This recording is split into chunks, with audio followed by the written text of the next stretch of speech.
வணக்கம். சற்று முன் வெளியான முக்கிய பரபரப்பான உங்களுக்கான தகவல்கள். தமிழகத்தில் 9 மாவட்டங்களுக்கு மழைக்கு வாய்ப்பு. இதை பற்றி தகவல்களை தான் இந்த வீடியோவில் பார்க்க போகிறோம்.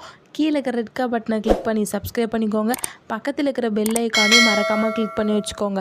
அப்போ தான் நான் ரெகுலராக வீடியோ போகிறது உங்களுக்கு நோட்டிஃபிகேஷனாக வந்து சேரும். வாங்க வீடியோக்குள்ளே போகலாம். மறக்காமல் லைக் பண்ணிக்கோங்க. தென்னிந்திய பகுதிகளில் மேல் வளிமண்டல மேலடுக்கு சுழற்சி நிலவி வருகிறது.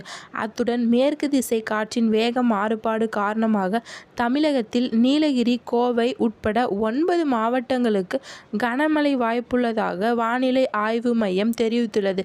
இதை குறித்து இன்று நீலகிரி மற்றும் கோவை மாவட்டங்களில் மிக கனமழையும், தேனி, தென்காசி, செங்கல்பட்டு, திருவள்ளூர், சென்னை, ராணிப்பேட்டை, காஞ்சிபுரம், வேலூர், விழுப்புரம் மற்றும் திருவண்ணாமலை மாவட்டங்களில் கனமழையும் பெய்யக்கூடும் என எச்சரிக்கை விடப்பட்டுள்ளது.